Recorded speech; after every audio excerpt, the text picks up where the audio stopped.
राम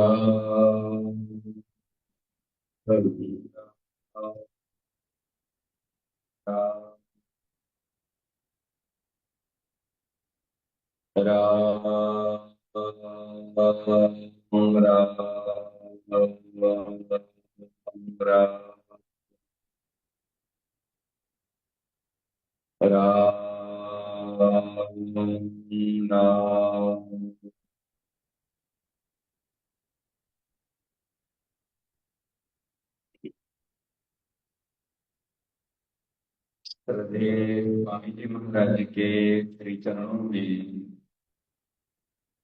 सभी साधक साधिकाओं के तरफ से हार्दिक प्रणाम। सभी सत्संग प्रेमी भाई बहनों को सप्रेम हरिस्मरण।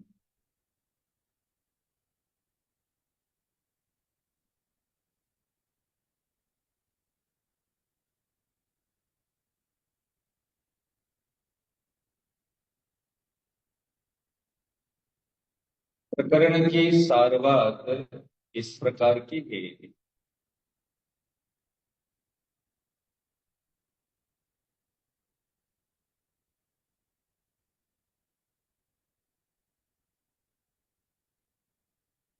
काल्पनिक निर्बलता,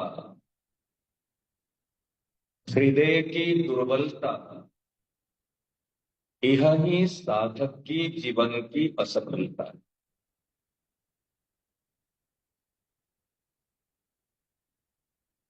सूत्र है पूरे सत्संग की सारवात। काल्पनिक निर्बलता, हमने कल्पना कर लिया मैं कर नहीं सकता, मैं निर्बल हूं, मेरे से नहीं होगा, मैं साधारण हूं, मैं गृहस्थ हूं, मैं संसारी हूं, मैं संत थोड़ी हूं, बाबा जी थोड़ी हूं, त्यागी बैरागी थोड़ी हूं। समझ रहे ना? ऐसे ये जो हम सोच लेते हैं ना, यही हमारी निर्बलता है। भगवान का सनातन अंश होने के नाते कोई भी निर्बल नहीं है, कोई भी असहाय नहीं है, कोई भी छोटा नहीं है। हमारे अंदर में दो भूल होती है, और वो भूल होती है एक भूल को लेकर। एक भूल यह है, जब हम अपने आप को शरीर मान लेते हैं, अपने आप को भूल जाते हैं। अपने आप को जब भूल जाते हैं, तब वहां से अनेक भूलों की उत्पत्ति होती है। खास करके दो भूल है। नाशवान पदार्थ, व्यक्ति, वस्तु, परिस्थिति को लेकर के हमारे में कुछ विशेषता देखते हैं, जिसको कहते अहंकार में। समझ रहे ना? मैं, मेरा, वो कुछ विशेषता को लेकर के आती है। जैसे मानो हवा चलती है, हवा चलते चलते राजस्थान घोरे पे कहीं पर हवा चली और रेत जाकर के वहां पर इकट्ठी हो गई। समझ रहे ना?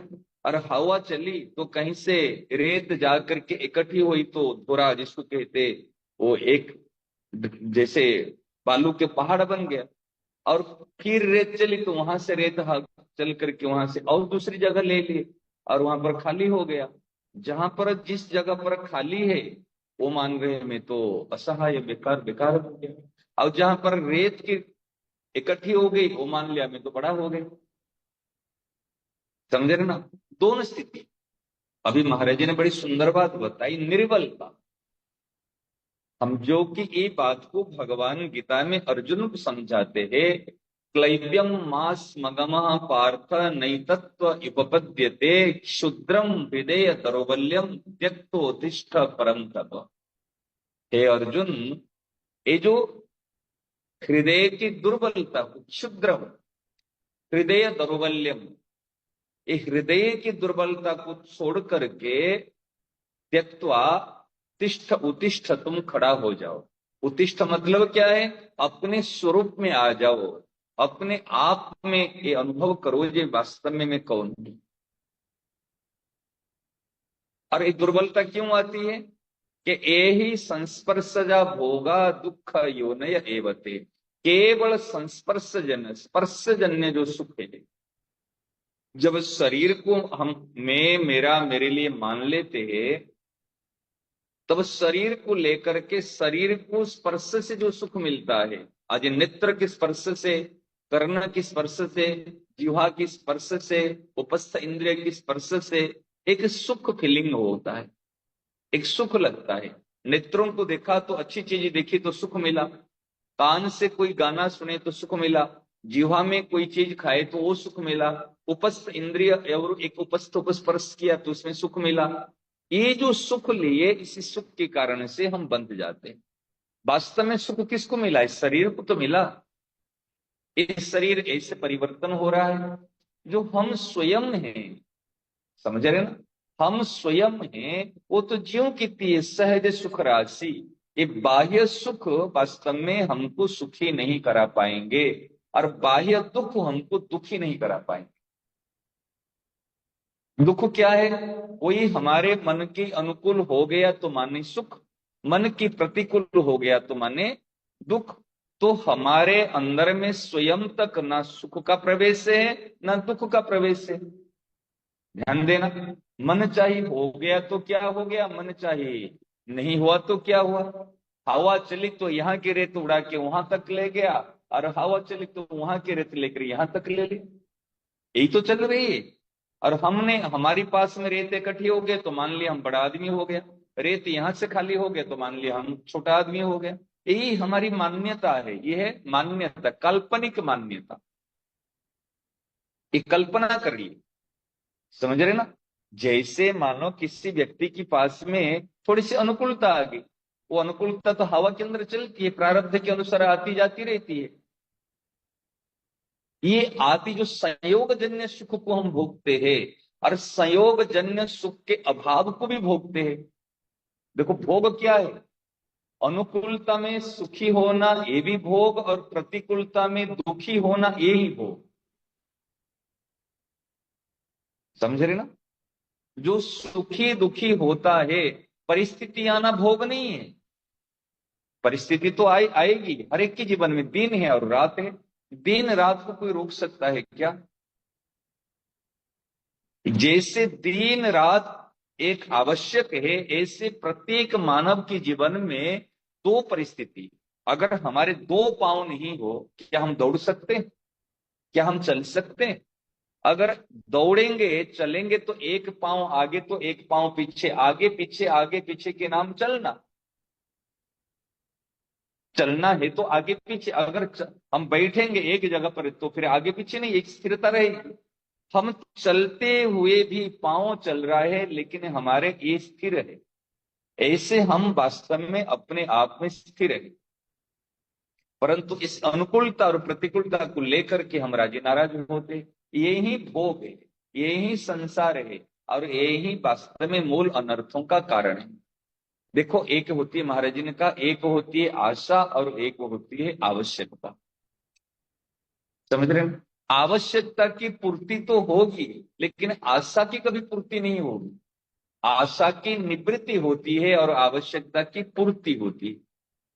आवश्यकता क्या है? जैसे शरीर निर्वाह के लिए, आप विचार करो, एक उदाहरण देते हैं। शरीर निर्वाह के लिए श्वास, अन्न, जल और वस्त्र, निवास स्थान, ये आवश्यकता है।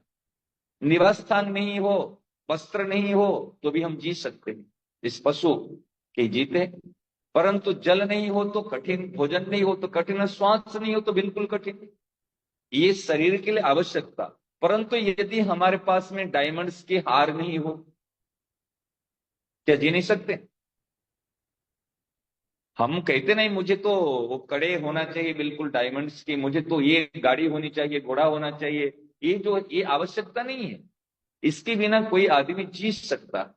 ऐसे हमारे जीवन में आवश्यकता तो ईश्वर है, सत्य है, और इच्छाएं आशाएं हैं, ये सारी चीज, ये होना चाहिए, वो होना चाहिए, वो होना चाहिए, जो स्थिर नहीं है, जो टिकेगा नहीं है, और उसके लिए हम आशा बनाते रहते, और जितनी जितनी आशा करते इतने इतने हम अपने स्थान से दूर होते जाते हैं। अच्छा, आशा अगर आपकी आशा के अनुसार, इच्छा के अनुसार काम हो जाएगा, क्या वो टिकेगी? आपने जो जो चीज इच्छा की थी, कुछ इच्छाएं पूरी हो गई, क्या वो इच्छा टिकी रही? नहीं टिकी। कि इच्छा कभी, इच्छा की निवृत्ति होगी, इच्छा जब चली जाएगी तब शांति मिलेगी, त्यागात शांति। इच्छाओं की निवृत्ति, इच्छा क्यों करे? इच्छा पूर्ति होगी तो भी निवृत्ति होगी, निवृत्ति होगी तो भी निवृत्ति, इच्छा क्यों करे? जो अपने आप मिल जाए उसमें संतोष करे। लेकिन एक आवश्यकता हमारे जीवन में, एक सत्य की आवश्यकता, और इच्छाओं की वास्तव में आवश्यकता नहीं, इच्छाओं की निवृत्ति। जितनी जितनी इच्छा जो व्यक्ति छोड़ देगा, इतनी इतनी सुखी हो जाएगा, और जितनी जितनी अभिलाषा आशा ये इधर आवश्यकता को बढ़ाएगा, इतनी इतनी वो सुखी रहेगा। इस चीज को हमको ध्यान देने की आवश्यकता। परंतु हमारे अंदर में सबसे बड़ी भूल क्या होती है? अरे, मेरे से नहीं होगा, मैं कर नहीं पाऊंगा, मैं तो असमर्थ हूं, असहाय हूं, कैसे कर लूंगा? ऐसी बात है नहीं। ये दुर्बलता, दो प्रकार की दुर्बलता होती है। जैसे मुझे कोई कहा एक 100 किलो का बोरा उठाओ, मैं उठा नहीं सकता, ये तो शारीरिक दुर्बलता, समझ रहे ना? कोई कहेगा अरे भैया उनको प्रेम से यहां पर बुला लो, इसमें क्या दुर्बलता है? मैं शरीर की दुर्बलता के कारण 100 किलो वजन उठा नहीं सकता, वही मेरे लिए कर्तव्य नहीं है। कर्तुम सत्यम कर्तव्यम, कर्तुम योग्यम कर्तव्यम, जो कर सकते हो कर्तव्य है, जो करना चाहिए वो कर्तव्य है। समझ रहे? ये हमारा नियम होता है। परंतु किसी को प्रेम भरी वाणी से बोलने के लिए मैं इसको नहीं चाहूंगा, इसलिए क्या दुर्बलता? मैं, अगर मेरे को अभी लाख रुपया चाहिए, ये इच्छा पूरी होगी या नहीं होगी इसमें मैं पराधीन हूं, लेकिन मुझे लाख रुपया मुझे लेना ही नहीं, चाहिए नहीं, इसमें क्या मैं असमर्थ क्या हूं? लेने में, पाने में मैं असमर्थ हो सकता हूं, लेकिन नहीं छोड़ने में मैं असमर्थ कैसा हूं? मैं, मुझे नहीं चाहिए, इसमें कैसा असमर्थ हूं? महाराज जी ने अभी तक सुंदर बात बताई, कहे जैसे हमने किसी व्यक्ति मरने से उसके शरीर को आग लगाते हैं लेके स्मशान में, ऐसे सोचो इस शरीर को जीते जी एक बार आग लगा दो। जीते जी आग लगा क्या है? मान लो अभी शरीर चला गया, मेरे सब जो शरीर चला गया, मेरा संबंध किससे रहा? परिवार की सबसे संबंध हट गया ना। अभी शरीर के कारण से सब मेरे संबंधी है। अभी शरीर अगर श्वास बंद हो जाए तो कौन संबंधी रहेंगे? कौन से मकान, दुकान, गाड़ी, घोड़े, कौन कौन से? क्या हम पूछने जाएंगे अरे मेरी बेटी की शादी नहीं हुई, पोती की शादी नहीं हुई, अभी होगा तो मैं मरूंगा, ऐसे है क्या? कोई भी मरता है ना अचानक मरता है। कोई भी परिस्थिति आती है तो अचानक आती है, पूछकर थोड़ी आती है, फोन करके थोड़ी आ रहे भाई मैं बीमारी अभी आने वाली हूँ, कि अभी एक्सीडेंट होने वाला है, कोई फोन करके थोड़ी आ रहे। ये तो अचानक ही होते हैं ना। तो अचानक जब आते हैं उस समय में हम घबराते, अरे भाई अचानक ये चीज हो गई। अचानक क्या, इसका वियोग नित्य है। ये मान लेंगे जो मिली हुई है, अभी हम मिले, इसका वियोग अवश्य अवश्य वियोग, ये होगा। तो ही बात है यार, कोई लंबी चौड़ी बात नहीं है। ये जो देखने में, सुनने में, समझने में आती है ना, आखिर इसका वियोग ही आखिर सत्य है। शरीर संसार का वियोग नित्य है, यह सत्य है। आखिर वियोग हो रहा है ना, ये तो अनुभव सबका। भगवान मिले या नहीं मिले वो तो पता नहीं, लेकिन शरीर संसार का वियोग हो रहा है ये तो पता है। ये वियोग को मान लेना ये ही ज्ञान है, ये ही सत्य को स्वीकार करना, ये ही ज्ञान है, और ये ही वास्तव में अनुभव है। और जो है परमात्मा है। और परमात्मा के लिए कैसे कि एक बान करुणा निधान की, सो प्रिय जाके गति न आन। एक बान करुणा निधान भगवान की एक ही बात है, सो प्रिय जाके गति न आन, किसी का आश्रय नहीं ले। तो महाराज जी ने कहा ऐसे बैठे बैठे सोच लो, भाई मेरे पिता की मृत्यु हुई है, मेरे पड़ोसी की मृत्यु हुई है, सब छोड़ के गए हैं, ये भी शरीर भी मुझे छोड़ रहा है। तो बैठे बैठे एक बार सोच लो, इस शरीर का ऐसे मरा हुआ पड़े है, अब खुद ले, खुद लेकर के दाह संस्कार करा दो, खुद माने एकदम इसको ये करा दो। अच्छा, तो मेरे जीवन में आज से, जिसको कहते जीवन मुक्ति, जीवन मुक्ति माने जीते जी मर जाना, श्वास जाने के बाद मरना नहीं है, जीते जी प्राण रहते रहते इच्छाओं को छोड़ देना। हो जाए तो ठीक, नहीं हो तो ठीक। अभी अगर शरीर चला जाए तो क्या करेंगे? पंचायती करने आएंगे? ये क्यों हो गया, क्यों नहीं हुआ, आएंगे क्या? नहीं आएंगे ना। अगर पंचायती बाद में करनी नहीं तो अभी पंचायती छोड़ देना। पंचायती क्या है? ऐसा होना चाहिए, ऐसा नहीं होना चाहिए, और कुछ पंचायती नहीं है। मैं जैसा चाहता हूं ऐसा हो जाए, जैसा नहीं चाहता हूं ऐसा नहीं। आप सोचो, आज एक दिन के लिए मैं पंचायती छोड़ दूं, परिवार में जो कुछ हो रहा है, आज परिवार की बात में, आज होने में नहीं होने में मैं अलग रहूं। वो जो हो रहा है होने दो, जो नहीं होना है नहीं होने दो। एक 24 घंटे के लिए करके देखे, 24 घंटे के लिए इच्छा को छोड़ के देखो, अपने आप शांत।